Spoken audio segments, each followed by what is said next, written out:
Good evening all and welcome to the Winthrop Town Council meeting. It's Tuesday, November 18th, 2025 at 6:30. We're in the Harvey hearing room. This meeting is available on Zoom. The meeting ID is 898-555-74353. Passcode is 265886 and the phone number is 305-224-1968. Roll call, please. Council Aiello. Here. Council DeMarco. Here. Council Costigan. Here. Council Tassinari. Here. Council Swope. Present. Council DeRoss. Here. Vice President Belcher. Here. President Lettieri. Yeah, please stand for the pledge. Councilor DeRoss. I pledge allegiance to the flag of the United States of America and to the republic for which it stands, one nation, under God, indivisible, with liberty and justice for all.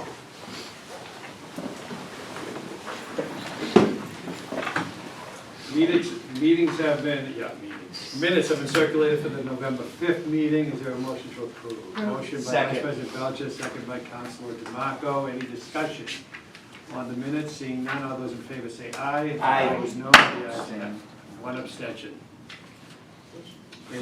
And two abstentions.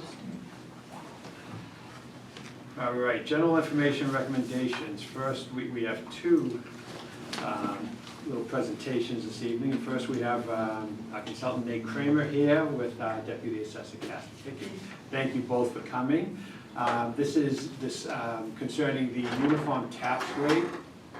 That we do this every year to go over whether or not the council is going to agree with a single tax rate for the town or change it to a dual tax rate, whether it be a commercial and residential or such. Thank you both for being here. Nate, if you could just introduce yourself for everyone, and we could go on with the presentation. There's a presentation that you'll have right now, right? Yep. I'm Nate Kramer. I think this is the third year I've done this for the town of Winthrop. I've worked with Diane McAmey, who was here, and Kathy, and just help them out when it comes to helping you guys set your tax rate. Thank you. You have a presentation now? You Yeah, can go right in. yeah, we can get right into it. So the purpose. Usually sound like a dog. It sounds like a stadium. So the purpose of the presentation is to select a single or split tax rate, whether to adopt an open space discount, whether to adopt a residential exemption, and whether to adopt a small commercial exemption. You guys being the town of Winthrop, have historically not chosen to do any of these, any of 2, 3, or 4. One, you do. Slide 3. Yep.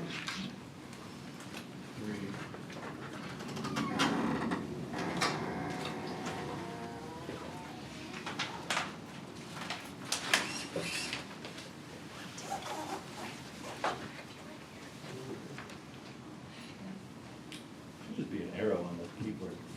Yeah, It's not working. It's acting up. I'm on the page now. Try it.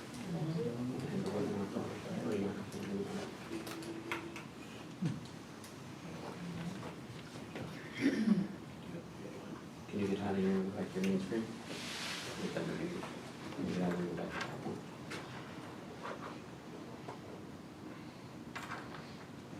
Try to reload it. Now try the house.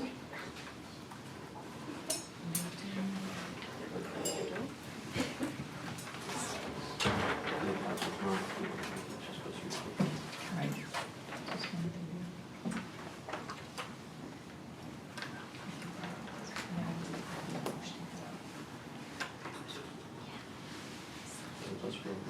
Mhm. Get out of the Zoom.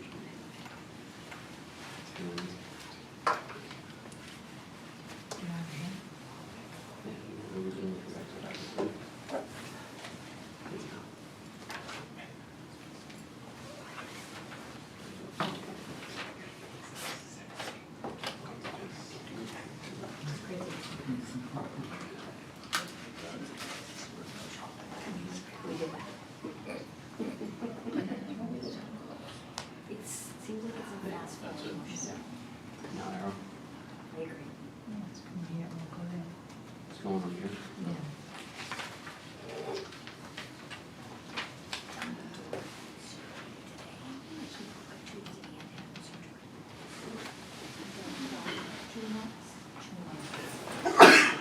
Bless you. Thank you.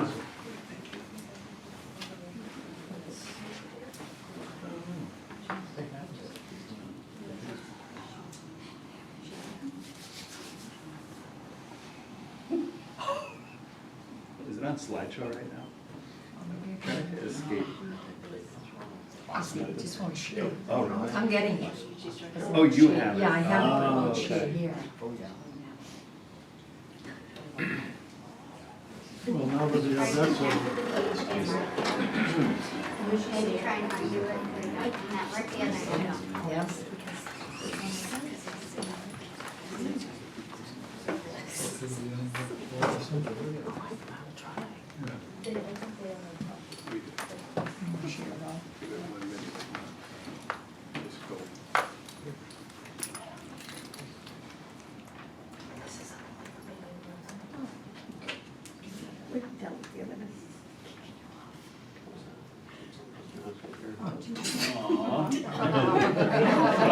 That's your screen sitting, right? Are you in cahoots? Seriously? that's a nice answer, Paul. Unlike others. Please come here for the best part, that you leave it all my. All right, so we all have copies here, and there'll be a copy on the web town There'll be a copy on the website. website, yeah. Yeah, I apologize. So we're just gonna go on from here. Okay. We'll just go. Okay. So page 3. Yep. Is just a comparison from fiscal '25 to fiscal '26, the full and fair cash value of the town. The residential and open space went up 6.5%.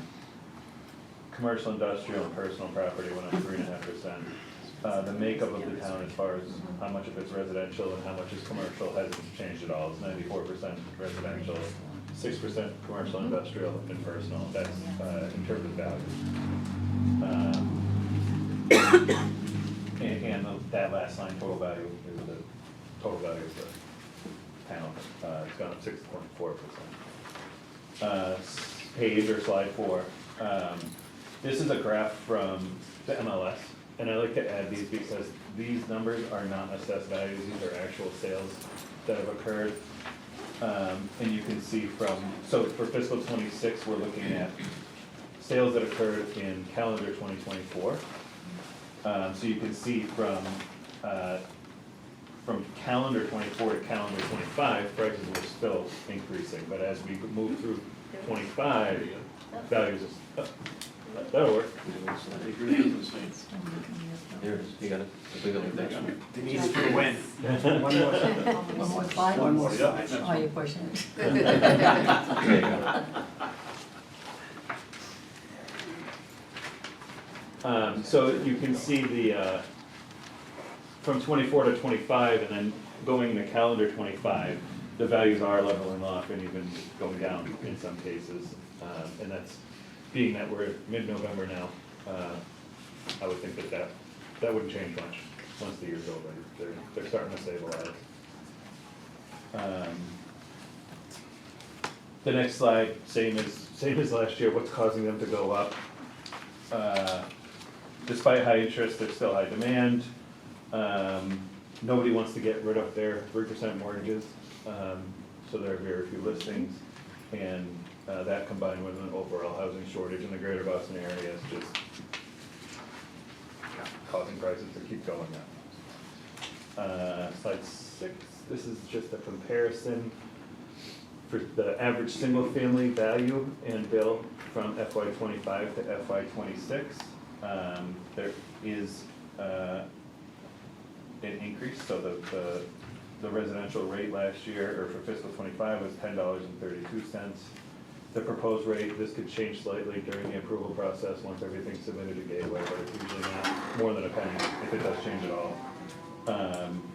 Average home value, $697,309. Last year, $744,423 this year, and then the average single-family bill. A lot of that increase, and going on to the next slide, it's similar numbers, not quite as much of an increase in the bill there, because you'll remember that the commercial, industrial, personal property values have not been increasing as fast as commercial and industrial, just because of the state of the market. Those sectors just aren't doing well right now. Part of the reason the bills are going up so much, you can go to slide 8, is because there's a school being built. There's a few overrides in here. This is just a breakdown of how this number, how the maximum allowable levy is arrived at. And you can see the FY26 override, the debt exclusion, and the stabilization fund override all add into that.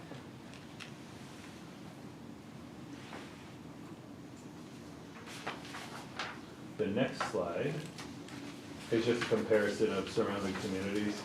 There aren't really many other similar communities around you. I would say Nahant would be the most similar, even though it's not that close, but it's very similar in makeup. But all these other cities around you are much larger. But it's just a comparison of what it looks like. And also at the bottom, you can see the state average. Still below the state average. And that's about it. The council just needs to vote on those 4 items. And then once that happens, we need signatures. And I think Denise, last year, you took them on a separate piece of paper, right? Mhm. And then, Put them down. do you want this? Yeah. Okay. yes, yep. I'll just have them sign it. Thanks, Ken. Thank you. We have said in the past, we've done this every year, and it's more of an exercise in futility in some respects, but the main reason that we stick with one tax rate, similar to Nahant, is the fact that we have such a small commercial base, right?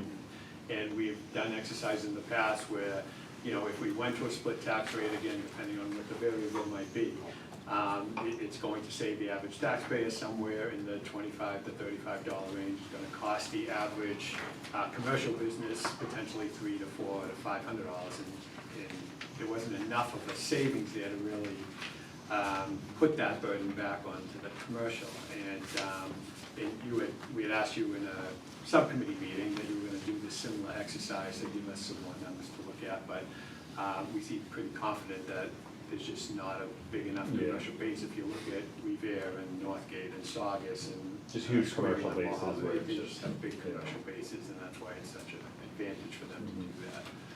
Any questions from the council?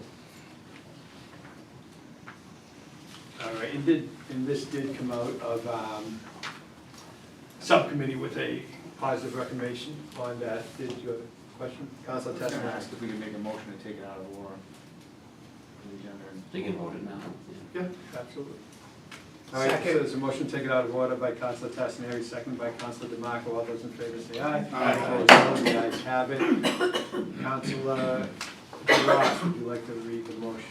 Yes. So this is a motion that we did cover in Finance Committee. We did discuss it, did come out with positive recommendation for the reasons that Council President just stated. The actual motion reads, the town council motions that the town maintains a uniform tax rate for all classes of property for fiscal year '26, shift of 1 single tax rate.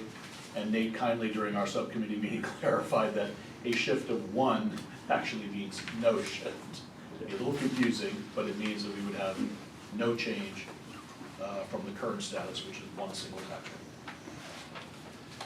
All right, motion's been read, it's come out of committee, with positive recommendation, does not require a second. Is there any discussion on the motion? Seeing none, roll call, please. Council Aiello. Yes. Council DeMarco. Yes. Council Costigan. Yes. Council Tassinari. Yes. Council Swope. Yes. Council DeRoss. Yes. Vice President Belcher. Yes. President Lettieri. Yes, motion passed. Now, do we need motions to exclude the small commercial, to exclude the exemptions, residential exemption, the open space discount? They didn't vote for it, so. I mean, You never have historically. yeah. Just want to confirm, because I thought there was a year where we didn't, where we were told we should have. and I'm not sure. Do you want? Well, You can make a motion. to play it safe, I'm going to ask for a motion to exclude an open space discount, to exclude a residential exemption, and to exclude a small commercial exemption. Motion. There's a motion by Councilor Tassinari, second by Vice President Belcher. Any discussion on that? Seeing none, roll call, please. Counselor Aiello. Yes. Counselor DeMarco. No. Counselor Costigan. Yes. Counselor Tassinari. Yes. Counselor Swope. Yes. Counselor DeRoss. Yes. Vice President Belcher. Yes. President Lettieri. Yes, motion's passed. Thank you, Nate. Thank you, Okay. Kathy, for all your help. Thank Appreciate you. it. Thank you, Nate.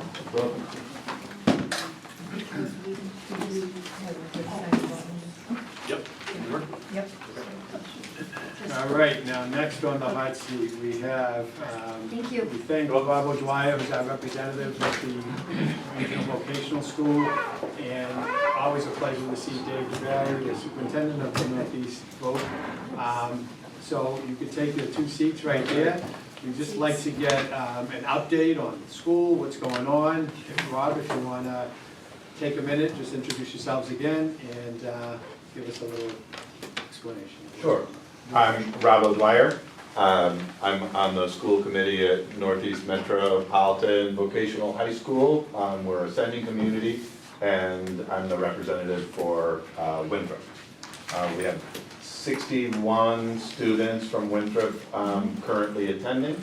That's up 3 from last year. There's a new building that's being built that I know everybody is aware of and we're excited about. And right now it's planned to be opened for this coming fall. And then there was just an open house last week that I attended, and I saw a number of people from Winthrop there. The open house was great. And everyone's probably aware how popular the trades are. And I guess I would just say that a lot of the trades are things that can't be outsourced or that the robots won't be able to do, so they should be around. And I think it's an asset for our community and our students. Thank you. And Dave, you do a great job there. Really excited to see the school opening. Now, the enrollment is going to go up about 20%? Yeah, but we're gonna stagger it so that it doesn't have, a huge impact on the cities and towns. So we didn't want to increase your bill that quickly in a clip. So we're gonna stagger it over the next 3 years. We'll increase probably 50 students per year total. And we would get our share of that. Yep, maybe you get an the additional 2 or percentage. 3 or 4 students. Yep, exactly. And I'm sure the children are excited about it. Yeah, it's amazing. So one of the great parts about building and being a vocational school is the tours. So the students have been going on tours from day one, carpentry students, electrical, plumbing, and actually seeing the school be built.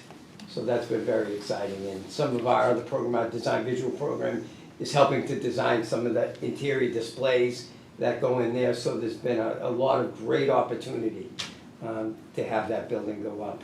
Yeah, it's great. The vocational school was fantastic with Winthrop, with the building of the field house. You guys helped us out a lot, saved us a lot in labor costs for that, and we thank you for that. You're welcome. Do we have some questions from, I'll take some questions also from the audience, if you have any questions on the vocational school.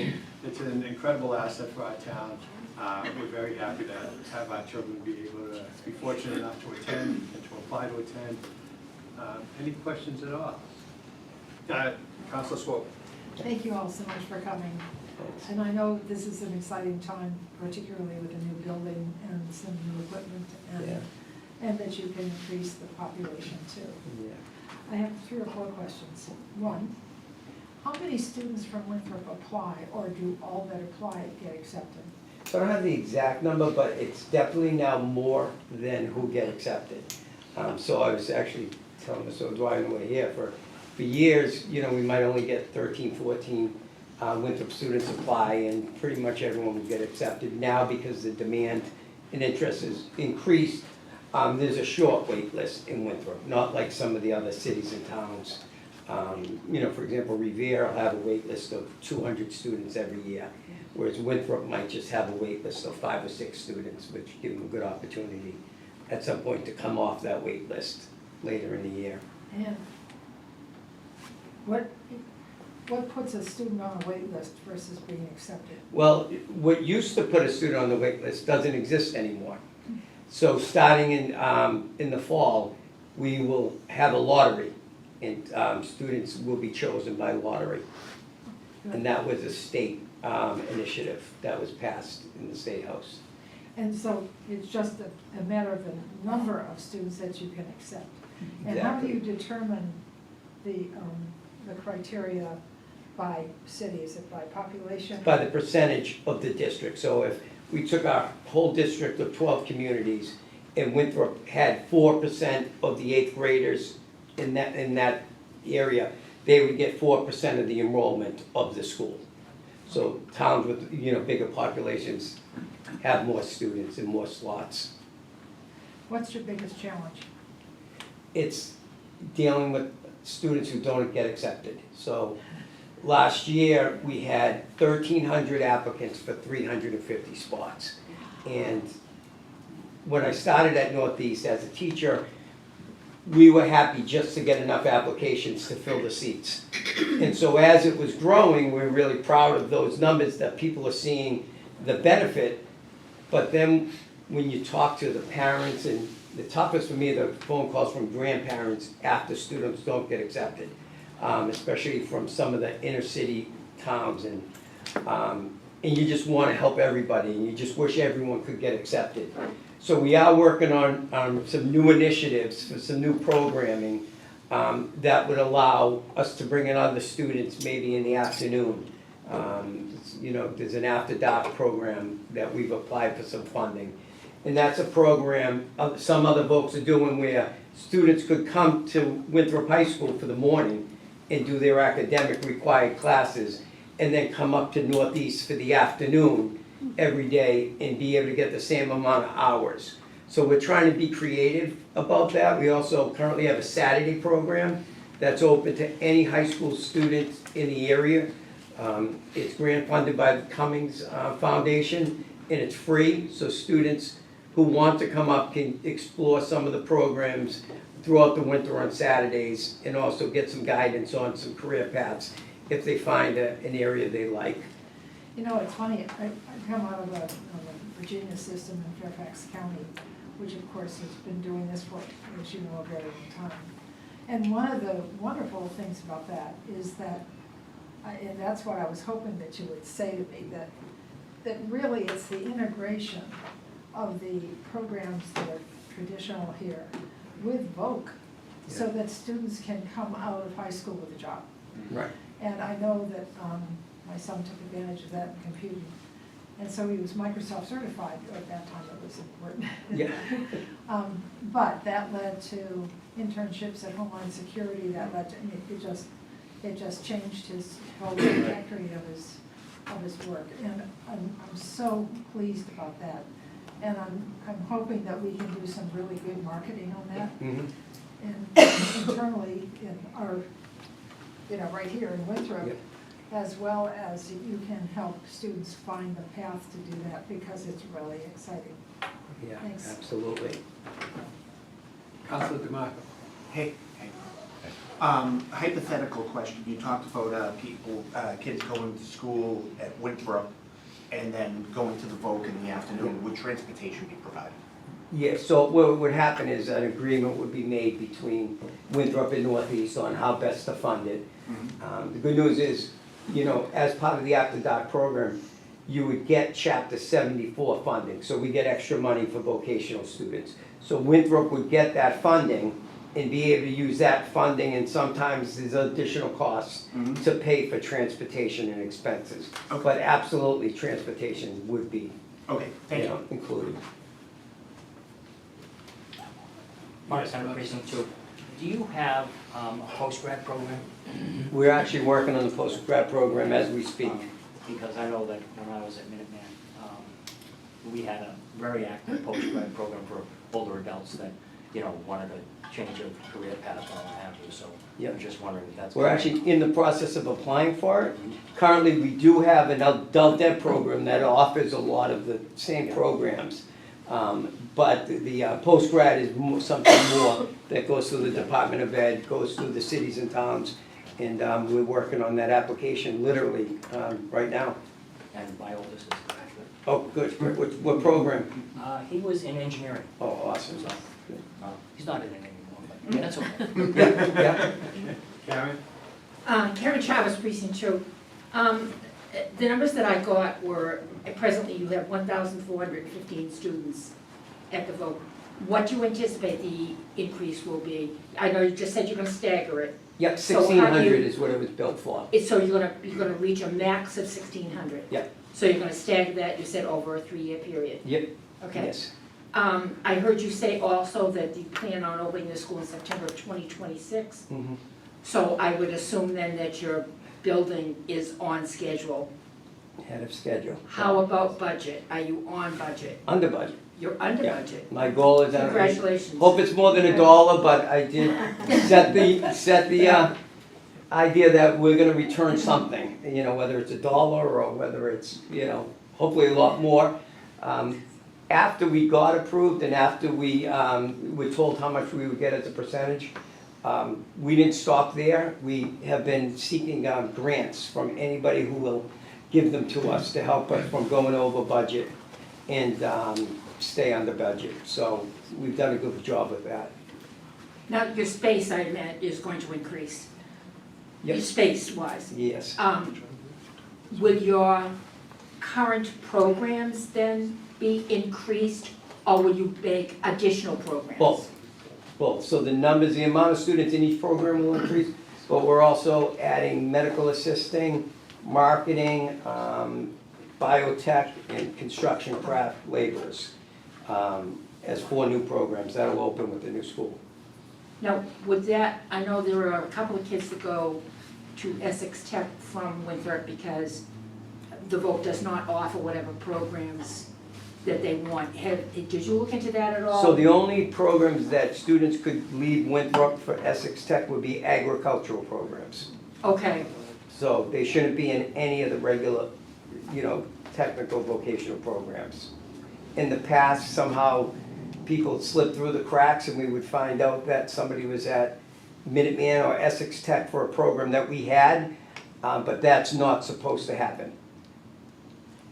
And we're much cheaper than those schools, so it's in the cities and towns. that's my next question. Yeah. Do you know what it is per student? Not offhand, no. I Is believe Winthrop actually might have been 21,000 this past. per student, and that includes transportation? Yeah, and transportation. It Yep. does include? Well, we get reimbursed from the state on transportation, usually about 75 to 80%. So it's a minimal transportation cost that's part of the operating budget. Okay, and I also noticed that of the 12 cities and towns that are involved, that Winthrop is number 10, as far as enrollment. Winthrop's number 1 in my book. No, as far as enrollment. Enrollment, Yeah. as far as enrollment. Yeah, And it's Chelsea, Revere, much Chelsea, larger Revere, cities. Saugus. Yeah. And then I was surprised that Wakefield, North Reading, and Reading did not have a large amount of students attending your school. Yep. They don't. Historically, wealthier communities have less students going to all of the vocational technical schools. I guess they're too good for us. I don't We'll see know, if it but- changes. No, but I had, 2 of my grandchildren went to Essex Tech because the vote did not offer. One of them is a vet tech and went on and got a Yep. bachelor's, and the other one was landscaping. Yep, And so he. so the agricultures were He did very well with designed that. to have separate programs. Yep.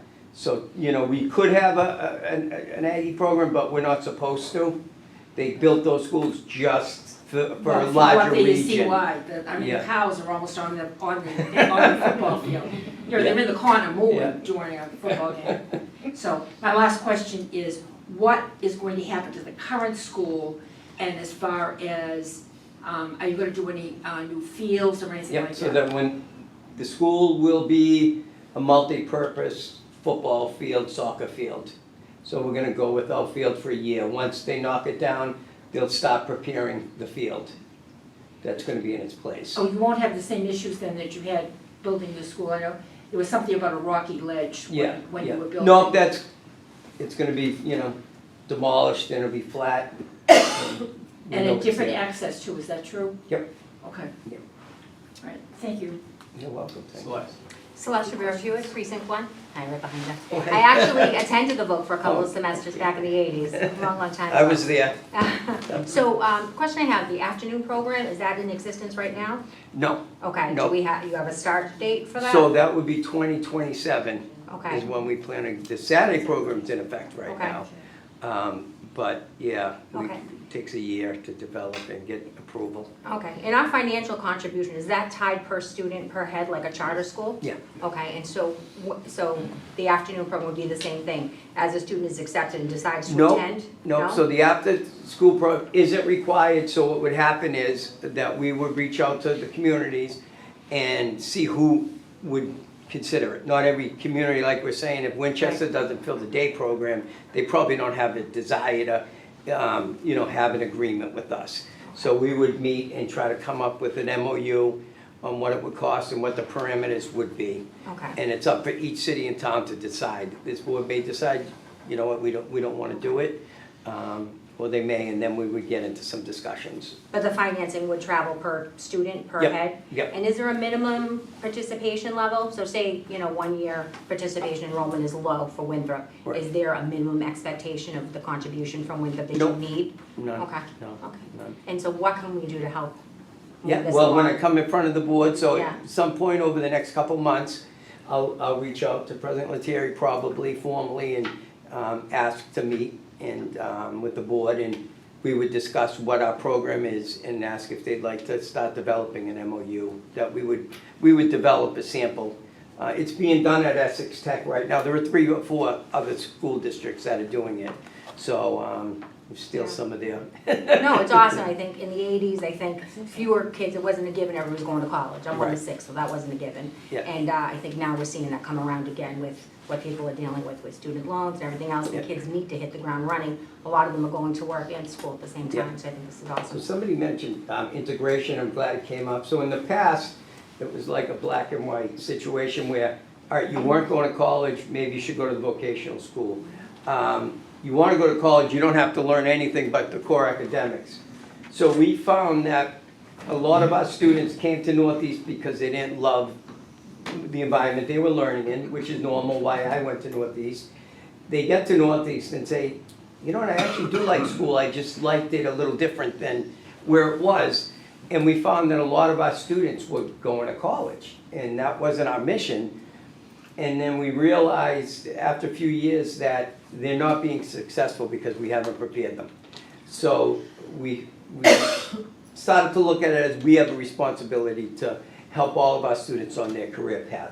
So there's a new initiative with the Department of Ed, it's a couple years old, it's called Early College. It's, if you get early college designation and you partner with a community college or a 4-year school, that the Department of Ed will pay for the college credits students take in high school. So right now, if you come to Northeast and you want to take some of our early college programs, it's free and you get actual transcript credits to right now Middlesex Community College, Boston Architectural College, and we're trying to partner with Salem State. So you could leave Northeast, even if you don't want to go to college, with 15 credits at this point towards any other college in the state. So we have 300 students, and we're in our 2nd year, taking college classes at Northeast and getting credits. So we're not trying to steal students away from the comprehensive schools who have great college prep programs, but we felt that if our students want to go to college, we need to try to help them get through it. And Yeah. financially, that's a huge help. And the data shows that if you take even one early college class, you're much more likely to finish your college degree for various reasons. So that's a big initiative. Yeah, that's So awesome. it's funny talking about college coming here, but it is an initiative we're working on It's now. a different world, it's a Yeah, different world. you It need used to both. be, you get into a job and you stay there, you ride it out through retirement, right? That's Yeah. not the thing anymore, right? Awesome, thank you. Thank you. All right, Gian. I have a quick question about Just a name and precinct. Oh, sorry, Gianna Cavallo, Precinct 2. I'm so sorry about that. Quick question about after your students graduate. I'm in the industry and I find it very difficult to get some of these students that just graduate to continue, especially with the financial obligation that they have, particularly when they're in, I work in electrician, I'm in the solar industry. So I find it very difficult to get some of these students that we've recruited from the vocational schools to come on board and continue their education. Are you gonna be able to provide some type of support system and or network or guidance in order to ensure these students really fulfill their dreams and their path forward? So we have a co-op program. Right now, we have about 150 students, seniors out on co-op, and now we expanded it to halfway through junior year. So we expect at least another 100. So what we found is students who participate in co-op are very likely to get a job with that company and stay with that company. The co-op students are monitored. We have co-op liaisons who go out and work with the employers and the employees. And we feel like that's the best way for us to help prepare students for when they graduate and are on the job. Okay, wonderful. Yeah, just because the schools that we work with, they don't provide that support, if you will. So. Give us a call. We most certainly will. That'll be my phone call tomorrow morning. Well, thank you so much. I appreciate it. You're welcome. Yes. One on Zoom, one question from Zoom. Todd Sacco? Sorry, that was a mistake. Okay, thank you. I thought it was gonna be Rob's wife. Well, yes, Councilor Costa. Yeah, just one question, and listening to everyone here, as far as, you mentioned the lottery, for as far as choice of students for lottery. I know at one time the basis was academic scores. Does that still play a large part, or is it strictly all lottery now? No. Even prior to the lottery, so academic scores, getting an A and getting a C were the same amount of points. Okay. So it was really discipline and attendance. For safety reasons, discipline obviously was important. We didn't want to put a welding torch in somebody's hands who can't control themselves. Amen. And attendance, because you need a certain amount of hours in many of the trades when you graduate to get that. So those were the main two. Academics, on average, over the years, we've had probably 8% higher special ed students than the district. So, you know, for a while, people were saying, oh, you're taking all the best kids, the smart kids. That wasn't our goal, and that, you know, wasn't the case. At one point, we're almost 30% students with disabilities in the past 5 years. And those are some of our biggest success stories. So we do not count academics as being nearly as valuable as some of the other things. And I only asked that when my oldest daughter was going, it was based upon academics. Yeah. And it was, you know, if you were just shy underneath the next person, it was a shame. To your point, put a torch in somebody's hand who has straight A's, I mean, you know, you're bound to kill somebody. Right. But I am an Everett vocational grad myself, so I really appreciate the trades, and great to hear, great presentation. Thank you very much. Thanks for having us. Thank you again, and just a quick thing, I know the charter schools have some sort of sibling, if you're in, the siblings automatically get in, not at the vocational school, no. correct? Okay. Everything's dictated now by the state and by Department of Ed.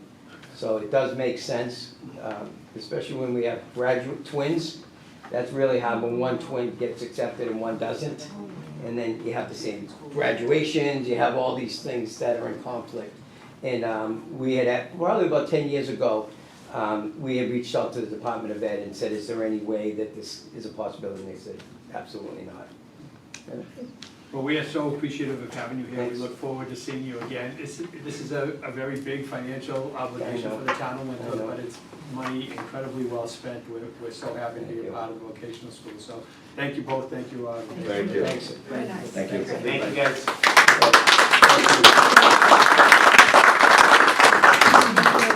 I have to tell you, I didn't tell Rob, you gotta Jay stay a for the lot, whole and he meeting. gets right back. Oh, That's not true. Yeah, thank you. Thank you. David. No public hearings, public comment.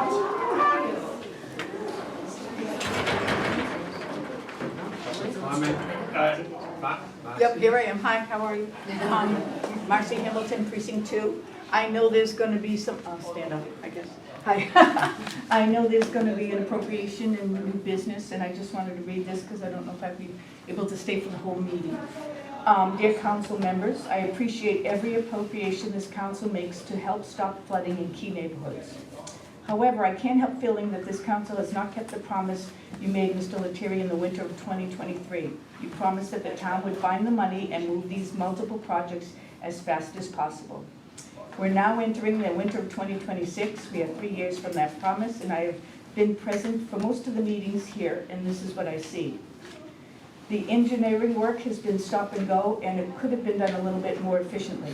I would like the town to be transparent and show the original schedule that was developed at the time and the current schedule in place now. I would like the expected work to be updated on the phase report of the Climate Advisory Board as well as the town manager's report as the work moves forward. And I assume there'll be another debt exclusion for this work, and would like the process to move forward as we will not have any outside funding for these projects, Morton Street and Fisherman's Bend Marsh. Please include the size and scope of the debt exclusion so that the firehouse, just like the firehouse, we can organize another vote. There are other neighborhoods that are close behind, Point Shirley and the second phase of the CBD project. So again, I am grateful for what you're proposing to do here tonight. However, where you are not keeping to your promise you made to these neighborhoods are severely impacted by the delays of this board, and you're putting the future of this town in that we all love in jeopardy. And as I look across all of you here, I come to realize that none of you live in the flooded areas. None of you have wet feet, hoses, or have been through what our families have been through in our areas. And I want you to take it to heart and do what you can to move it forward. I know Mr. Hyatt is presenting something in January.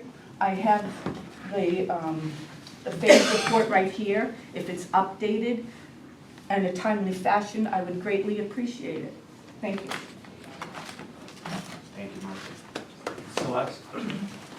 Celeste Ribeiro Hewitt, Precinct 1. I'm not going to be saying anything new. I just want to keep the drumbeat going, right? The fact that we have more issues than solutions, more expenses than resources, more than just some catchy campaign trail conversation. It's the reality of where we are here in Winthrop. Folks like Marcy and others have been beating the drum since way before 2023. And if grants aren't a thing, and they were never intended to go our way, and if 3A compliance is not to be, and accessibility to our own tax resources is not something that we're aspiring to as a town and as a town council, then I'd like to know and like to have you guys plan to present to us at a very soon in the future date what the plan is, what the strategy is. Again, why assemble a climate commission? Why have us go through all these machinations? Why have us, do the work with coalition and relationship building and, putting together reciprocal relationships with those around us and giving them the sense that they can rely on us, giving our residents the sense that they can rely on us if there is no plan. Thank you. Any other questions? Karen? Karen Chavez, Precinct 2. As a member of the Finance Commission, and we're 5 months into FY26, and I'm probably already thinking about FY27 as I look at the town manager sitting over there with his head down. A couple of things that came out of the Finance Commission to the town council and the town manager that I want to just bring up because I haven't heard word one about them since June 2nd when we did talk about it here. One of them is health insurance. As we know, health insurance in FY26 went up about 15%. I have no idea what it's going to go up into FY27. And when you look at what's going on the federal level, I mean, we could probably be seeing upwards of a 20% increase in health insurance. It was suggested that some sort of a health commission be put together and maybe look at other cities and towns and see what's going on to maybe think about changing our health insurance that we carry right now with the GIC. I'm not asking you to drop the GIC because I don't know that much about what the private sector has out there, but I think it should be worthwhile somebody to be looking at it. And I do know that we did suggest at that time, like I say, some sort of a finance commission. The other biggie that we talked about was IT. And the thought of, and I don't know anything about it, if I say something wrong, I apologize. We talked about hiring a CIO to help with our IT within the town, to see if any monies could be saved. I looked them up, I see that salaries can be as low as $60,000 a year and as high as $240,000 a year, depending upon who is hired and what they are hired for. I hope that maybe this could be looked at. Again, as I said, we're 5 months into 26, and none of these things have been mentioned. We have a new council coming in right after January 1st, so maybe a couple of these things could be looked at in more depth. Thank you. Anything on Zoom? All right. Correspondence, Denise? I received none, no. Committee reports. Councilor DeRosa, we've already discussed the tax classification, but I know you had another subject in your finance subcommittee meeting, if you care to say a few words on that. We did, Council President, thank you.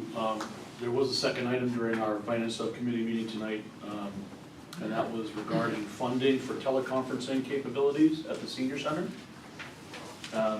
We did get a quote from a provider for $32,724.57 for a full setup of the equipment and the installation to make the senior center Zoom enabled. Most of that is the equipment, about $16,000 of that is the equipment. It also included the integration costs for the system, as well as a small support and maintenance cost as well. So there's been a lot of discussion in the community, obviously, about trying to have more than one room where we can have this kind of Zoom enabled for certain purposes. So we had a good discussion about the events that we have there now. The only two events that we have on the calendar officially that we hold there are the spring and the fall forums.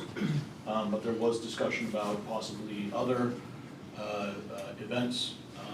I know we had a climate commission sponsored workshop around climate that we use the senior center for, had really good attendance. That may be an example of something we would want to have Zoom enabled in the future.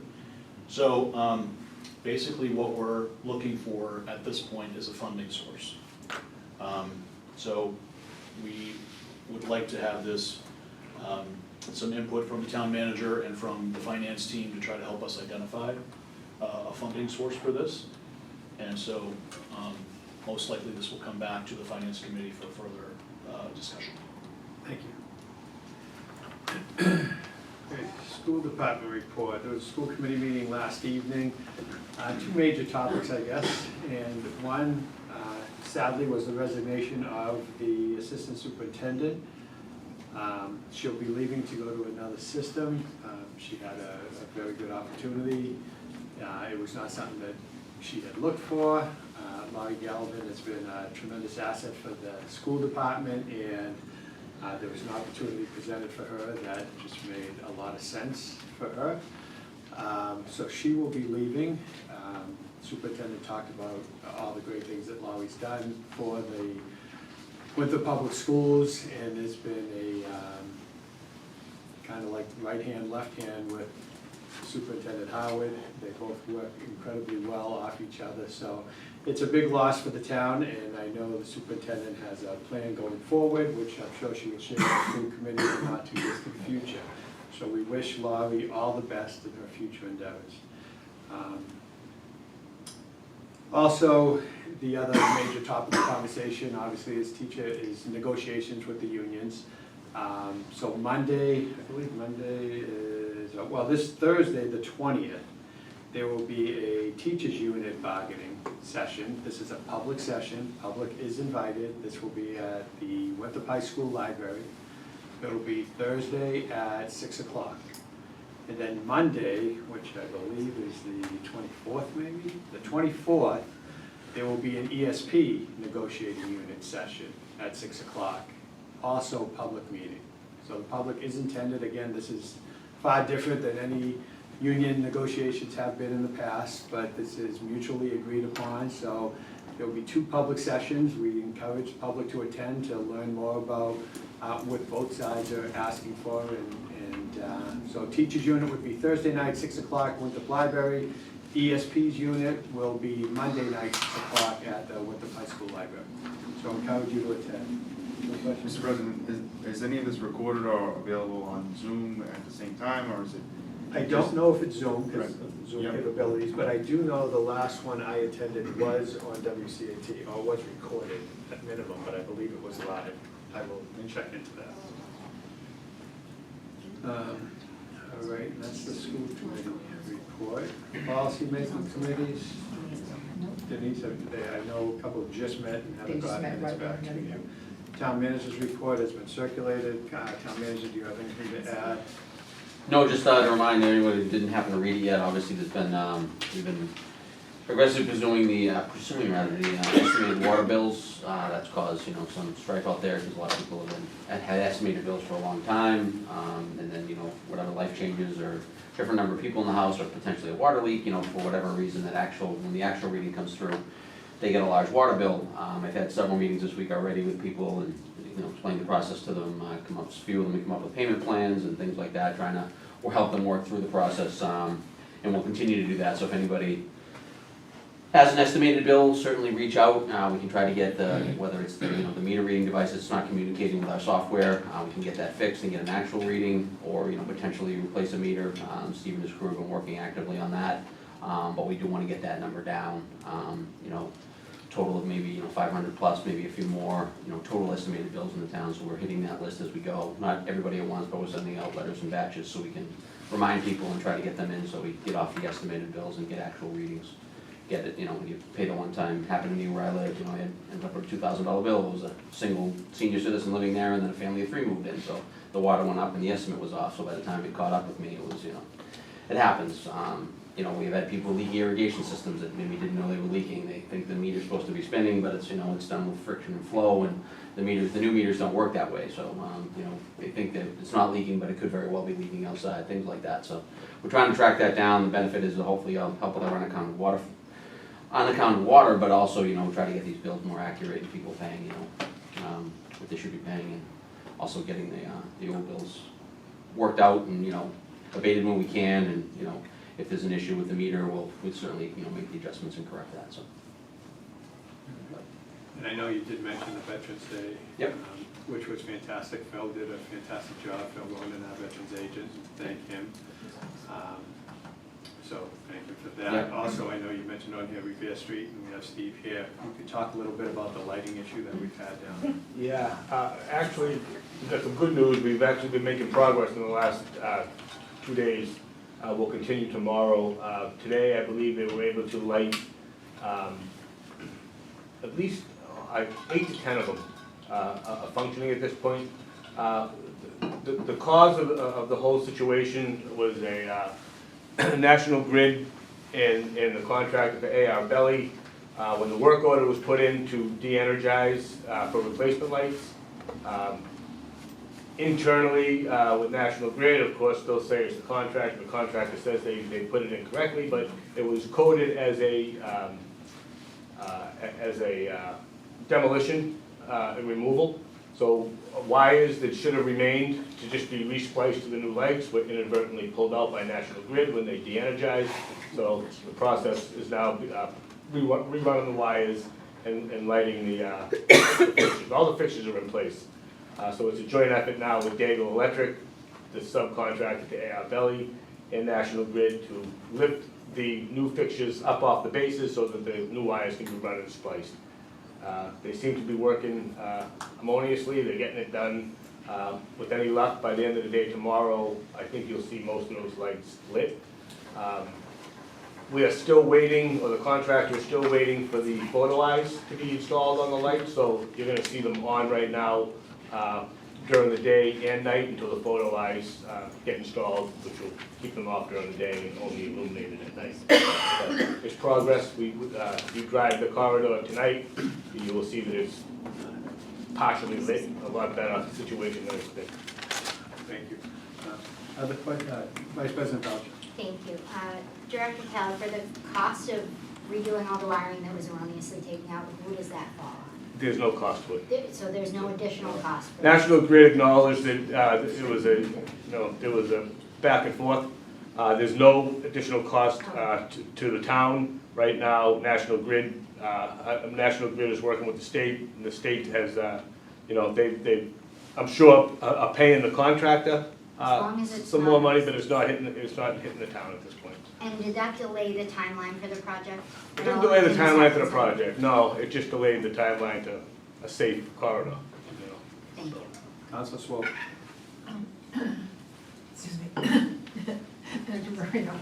On the first one, on the TIP project, when we end in November, can you describe, I think you said it last meeting, but could you tell us again what remains to be done when we start again in the spring? The remainder of the curbing work, they won't finish all the, putting in the granite curbs and resetting existing ones and putting in new ones, so they won't finish all that before the end of the season, so there's a lot down by where the marketplace is left, and, a lot on that side that still has to be done.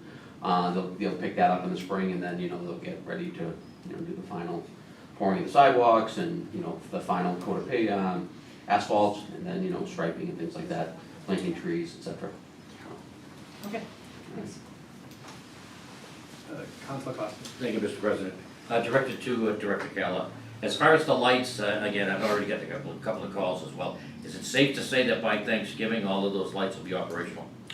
From what the indication that I got from both National Grid and Daigle, yes. Thank you. Again, I'm not physically doing it, but I understand. they're confident that they will be. That's good news. Thank you.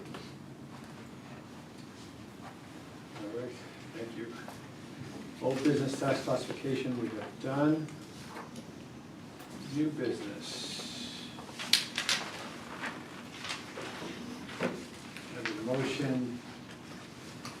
I move that the town council transfer $58,000 from capital stabilization fund to stormwater engineering special article account for phase 3 of stormwater engineering for Tileston, Girlstone, and Pico Ave areas, or take any other action there too. This will be referred to finance. This will be the final phasing, basically, to complete the engineering of these 3 projects. We will also have to address the seawall. Yeah, this doesn't address the fee, because that's Army Corps of Engineers and permitting involved with that. The design's sort of a small piece, but the permitting is the bigger piece of that. That's an additional $200,000, we'll have to find funding for that, but this will finish the stormwater portion of Pico with Tileston and Girdlestone, and then we'll be ready to, once we get, Steve and I have to negotiate an easement with the neighbor across the street when we go to, get rid of the water and put the new stormwater system in, so, but we'll be ready to go out to bid at that point, and then we can talk about the debt exclusion or however the council chooses to want to I fund feel that. this last phase will take us through, when? I think you're looking at the end of May, and we should be finalized with everything, hopefully. As long as we can get this easement situated quickly.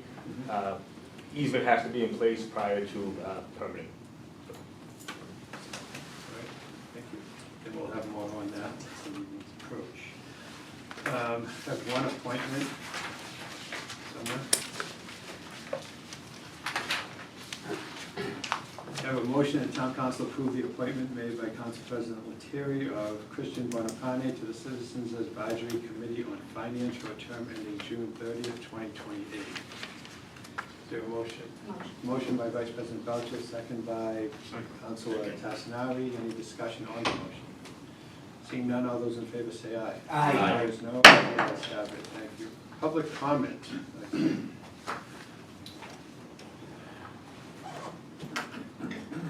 Erin. Erin Barcelos, Precinct 5.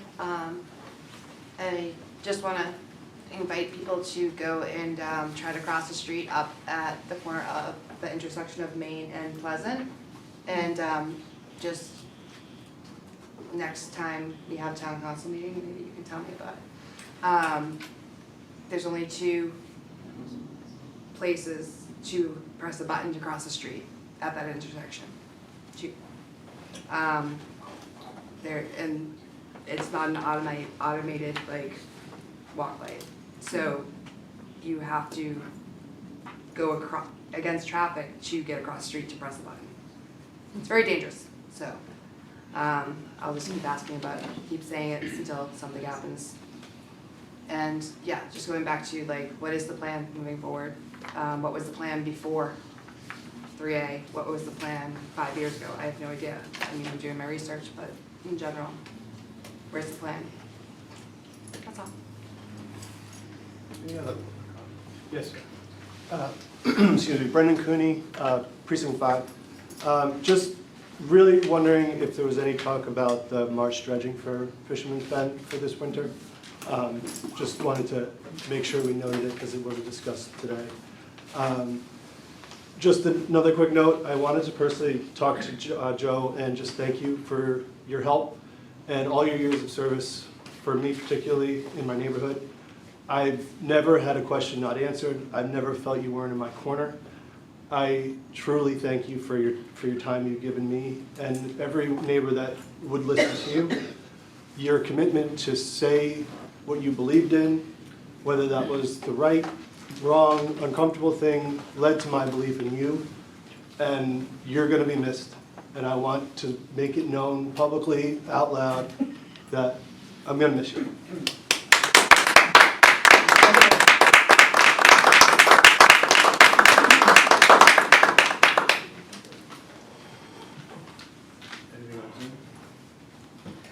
I have some, I just want to reiterate the fact Just name that, and precinct. oh, Jennifer Jones, Precinct 1.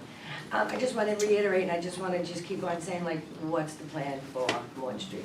And I'm just going to keep on coming back here and asking, what's the plan for Morton Street? So that's, you're going to see a lot of that.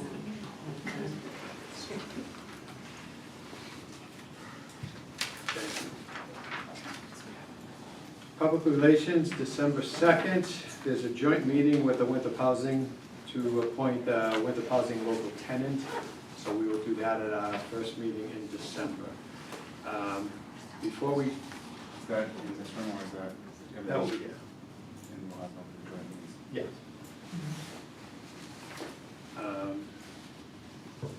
Couple of things before we adjourn. Ask for motion, but I'm going to give the floor to Councilor DeRoche for a second. Thank you, Council President, appreciate that. I guess I can never give you the floor for a second, so I'll say... Yeah.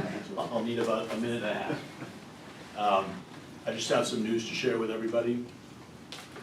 It's with mixed emotions that due to an expanded professional obligation for me, a good one, I must hereby resign from my seat from Winthrop Town Council for Precinct 6, effective upon the adjournment of this Town Council meeting this evening.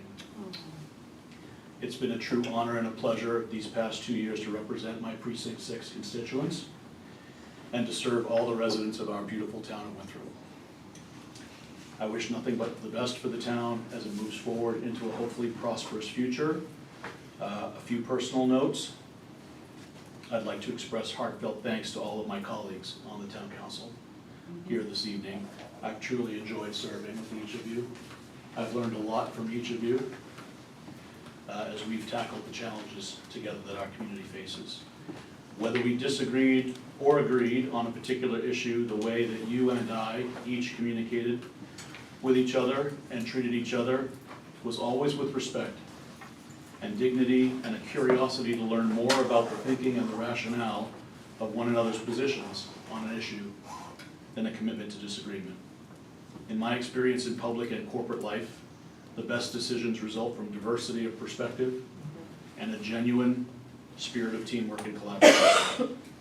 I will always look back on that with pride, knowing that we modeled respectful professional behavior at a time when, unfortunately, some in our community and across our nation choose to engage in politics of personal destruction over constructive dialogue. I'd also like to extend a special thanks to my fellow Finance Subcommittee members, Vice President Belcher and Councilor Tassinari, as well as Matt Borkowitz, Karen Chavez, and all the members of the Finance Commission for your hard work through these past 2 budget cycles, and everyone who worked hard to pass the school override and the firehouse debt exclusion. It's been an honor to work alongside all of you in those efforts. I'd also like to thank Council President Lettieri for placing his trust in me to serve as chair of the Finance Committee. Thank you, Jen. I'd also like to thank the members of the Town Board of License with whom I served previously, including Chair Ron Vecchia and newly elected Councilor Kurt Millar. That service gave me a valuable foundation from which to effectively serve as a town councilor. And finally, I'd like to thank the members of the Citizens Advisory Commission on Climate. Co-chairs Norm Hyatt and Ann Leary, Councilor Pat Costigan, newly elected Councilor Kim Dimes, Tree Warden Tom Dadarian, and of course, Celeste Ribeiro Hewitt. Your hard work and dedication will always be in my heart and in my memory. As most of you know, I ran for town council largely due to my passion and deep concern about the impact of climate change on compact coastal communities like Winthrop. As sea and harbor levels continue to rise, while the frequency and severity of storms increase, and we watch many of our neighbors suffer from flooded homes, property damage, and increased financial and emotional stress, I knew it was important that I propose the creation of the Climate Commission. I appreciate the council's unanimous support in doing so that for the first time, the citizens of Winthrop would have an official, ongoing forum to express their experiences, their frustrations, and ideas for solutions, and that the council and the town manager would have an advisory board that could research solutions and make recommendations for actions that the town could take, both here within Winthrop and regionally with our neighboring towns, to future-proof Winthrop from the challenges of climate change for a town 90% surrounded by water.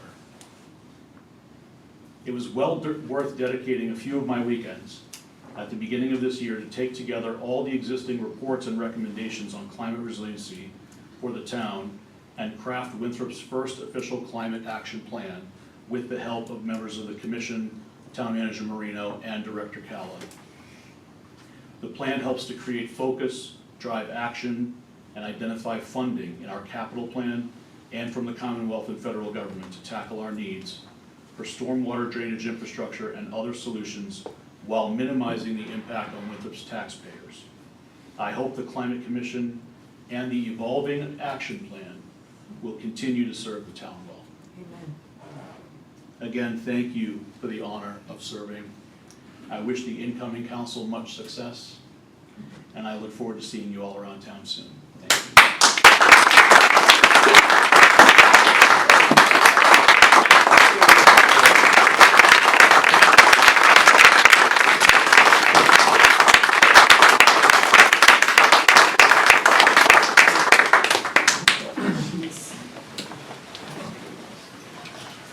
Nothing like ending the last meeting before holiday with some good, fun stuff, but, in a short, brief 2-year stint, you've made a lasting impact, and I thank you for that. Just a new perspective, a new way of doing things, and it was refreshing to see, so I thank you immensely for that. Wish you obviously nothing but success in the future. Maybe join you for hot yoga some Sunday. Yes, beach yoga, yes. No, thank you so much. You've made an impact that will be everlasting, right? And that's something you should be extremely proud of. Again, we say it all the time, it's very difficult to put yourself out there to come up here for a year or 2 years or 4 years or whatever it happens to be, so you put yourself out there, and I thank you for that, and I know your constituents thank you for that as well, so. Thank you. Thank you. If anybody else has anything to add. Councilor Aiello, I'm sorry, did you? This town will miss you. Absolutely. You've been absolutely terrific and inspirational across the board, so thank you. Thank you, Joe. Councilor Costigan? Yeah, Mr. DeRoss, Councilor DeRoss, you haven't resigned yet, have you? No, you haven't joined, so you haven't. And that gavel hits. I am truthfully going to miss you. You were one of the first councilors that sort of kind of really invited me into this council itself. And you and I have very, very similar values on many, many fronts. And some of them are different, so. But that is democracy at its best. And again, if anyone is the epitome of democracy, it is yourself. Thank you very much, and I wish you the best in your future as well. Don't be a stranger, please. Thank you, Pat. Councilor Swope? We sat next to each other and agreed on so many things and disagreed on so many things, and never once have I ever felt that you ever said anything in a way that was not valuable, not truthful to yourself. And I really appreciate the differences that we shared, Yes. really, truly. Yes. And I will miss you. Thank you again, John. I do want to wish everybody a very happy and healthy Thanksgiving. Enjoy the football game at Revere this year. Maybe we could hang out for a little bit so we don't have to adjourn if anybody wants to make a motion. Mr. President, the tree lighting ceremony. Yeah, truly. Tree lighting Yes, tree ceremony. lighting ceremony will be Friday, 28. in French Square, the 28th. What time does it start? Is always an incredible sight. Reminder, town hall closes on Wednesday at noon, we close for Thanksgiving holiday. Yep, town hall will be closed Wednesday at noon. Yeah, they're hiring us. It's a Thanksgiving holiday. Yep. I'll ask Councilor DeRosa if he'd like to make a motion to adjourn. Motion to adjourn. Second. This is, All those in favor? Aye. Opposed, no? I miss you.